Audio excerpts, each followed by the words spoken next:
그러면 소비자들 입장에서는 내가 시간은 제한되어 있고 뭔가 보고는 싶고 공부는 해야겠는데 어떻게 해야 되지? 라고 했을 때 만약에 오운환의 관점이 마음에 든다라고 한다면 저는 그분들한테 어떤 큐레이션을 컨텐츠적으로 제공할 수 있을까? 이거에 대한 고민을 요즘엔 또 많이 하고 있거든요. 좋습니다. 되게 이쁜. 정말 사람을 원래 되게 좋아하는데요.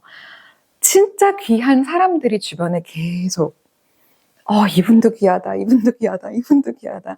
정말 모든 분들이 너무 귀하고 소중하고 진짜 예쁜 꽃밭에 와 있는 기분이에요. 그래서 그냥 그 꽃을 가꾸는 것만으로도 하루 종일 너무 바쁜 그 성실한 약간 정원사나 농부의 마음으로 살아가게 되는 이 활력이 저는 일단 너무 행복하고요. 그게 제가 느끼는 가장 큰 요즘 진짜 행복하다라고 느끼는 점이고요. 그리고 이분들은 어떤 삶을 살아가게 되시고 있고 살아내고 계시다라고 생각하냐면 등대로 세워지는 삶이라고 저는 심상화를 하고 있어요. 이게 무슨 말이냐면 우리가 콘텐츠라고 하는 것을 바탕으로 영향력을 갖게 되면 어떤 빛깔을 좀 띠게 돼요. 그리고 그 빛 주변으로 사람들이 모이게 됩니다. 신기한 거는 그 빛깔에 물들어요. 그러니까 예를 들어서 우리가 주황색 등을 쏘면 노랗게 나오잖아요. 그런데 빨간색 등을 쏘면 빨갛게 나오잖아요. 그런 것처럼 한 분 한 분이 다 비치다 보니까 그분들 중심으로 참 다양한 색깔의 공동체들이 생기거든요. 그런데 저는 이분들이 좀 따뜻하고 선한 빛을 띠시는 거를 계속 촉구를 드리고 있어요. 그리고 진짜 해내고 계시거든요. 그래서 저는 세상이 진짜 밝아지고 있는 걸 많이 느껴요. 이분들이 세워지는 곳곳마다 어둠을 밝히시는구나. 이게 많이 느껴져가지고 요즘 그 행복이 매우 큽니다. 꽃들이. 맞아요. 일단 큐레이션의 사전적인 정의는요. 말 그대로 큐레이션을 하는 이가 어떤 기준과 가치를 가지고 선별을 해서 내놓는 거예요. 제공하는 거예요. 그래서 그게 만약에 제품이라면 내가 사용하고 있는 또는 내가 보고 있는 내가 경험해본 어떤 제품들에 대해서 기준과 가치를 가지고 구분을 해서 사람들에게 소개하는 것. 그게 제품 큐레이션일 수 있고요. 사실은 큐레이션이라고 하는 게 제품에서 나온 단어가 아니잖아요.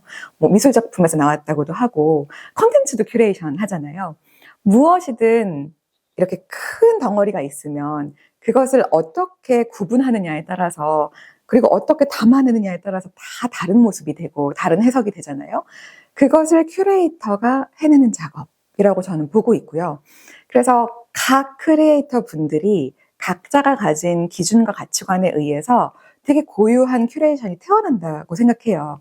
그래서 제가 레어케어에서 했던 큐레이션은 나는 좀 건강하게 나이 들어가는 것을 추구하고 싶어.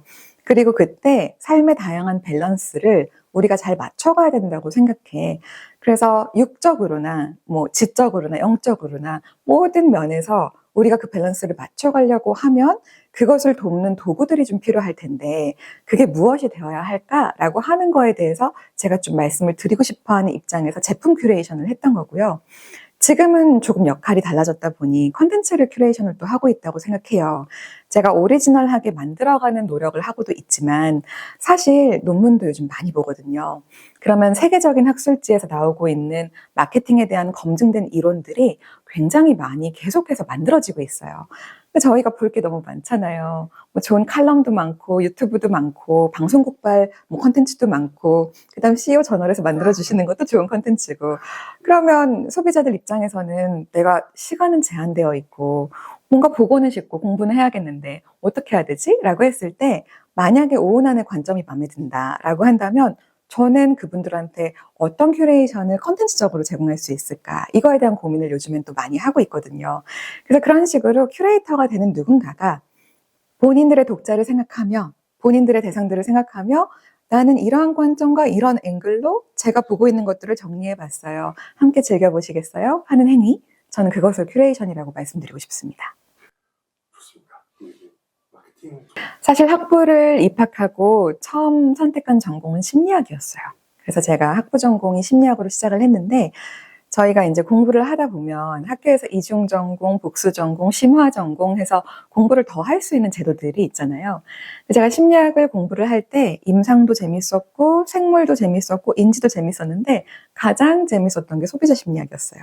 사실 너무 좋아하게 됐던 이유는 교수님의 카리스마였긴 했어요. 서영신 교수님이라는 분이 딱 강의에 들어오셔가지고 저희의 그 에너지를 확 압도를 하시면서 강의를 딱 해주셨는데 그때 아마 방송국 다녀오시자마자였을 거예요. 너무 멋있는 거예요. 그래서 교수님 너무 멋있다 이러고 그 수업에 풍덩 빠졌어요. 근데 그 한 학기 동안 공부한 내용이 뭐였냐면 소비자의 권리에 대한 내용이었어요. 사실 소비자들이 어떤 식으로 행동을 하고 이분들이 어떤 자극을 맞이하게 되고 그 자극을 맞이하게 됐을 때 소비자의 권리가 보호가 되려고 하면 예를 들어 마케팅적인 자극이 계속 들어올 텐데 소비자가 그런 자극 속에서 안전하려면 그럼 어떻게 해야 될까? 이제 이 관점에서 심리학적으로 내용들을 막 보는데 너무 재밌는 거예요. 근데 항상 결론이 어떻게 나오냐면은 마케팅에서는 이렇게 다가오고 소비자 심리학은 이렇게 다가간다라고 해서 둘이 같이 이렇게 부딪히더라고요. 그래서 부딪힌다는 표현이 맞을지는 모르겠으나 함께 공존한다는 느낌을 많이 받았어요. 그래서 저는 난 이게 너무 흥미롭고 그러면 기업 사이드 쪽도 공부를 좀 해보고 싶다. 그래서 제가 이중전공, 복수전공을 경영학으로 선택을 하고 굳이 학사를 하나 더 받습니다. 그렇게 해서 경영학 학사를 받고 마케팅을 공부를 하기 시작했는데 더 재밌는 거예요. 그래서 소비자 사이드도 굉장히 재밌었지만 기업 사이드도 정말 재밌다. 아마도 그게 제가 설득을 하는 거가 원래 좀 피해 있어요. 누군가를 설득하고 내가 좋았던 것을 함께 좋아하게 만들고 아마 편집될 것 같긴 하지만 전도도 그래서 잘하거든요. 그래서 그렇게 뭔가 제가 너무 좋아하는 것을 함께 좋아하게 만드는 것을 참 탤런트로 받았는데 요거를 전공으로 하니까 너무 재밌어가지고 좀 공부를 길게 해볼까? 라고 해서 석사도 받았고 그리고 이제 박사과정에 진입을 해가지고도 계속해서 공부를 해나가는 모습이 좀 있는 건 거죠. 그래서 마케팅을 왜 공부하게 됐냐라고 하면 소비자 심리학의 매료가 돼서 사랑을 하다가 마케팅 사이드 왜 이렇게 재밌어? 하다가 풍덩 빠지게 된 거고 그 풍덩 빠진 것이 삶 속에 적용이 돼 보니까 정말 많은 사람들의 삶을 도울 수가 있더라고요. 왜냐하면 마케팅의 결과로 우린 돈을 벌어요. 근데 돈은 우리 삶 속에 피라고 생각하거든요. 피가 안 돌면 죽잖아요. 그런 것처럼 개개인의 삶 속에도 돈이 안 돌면 사실 경제적으로 죽음이라는 걸 맞이할 수가 있잖아요.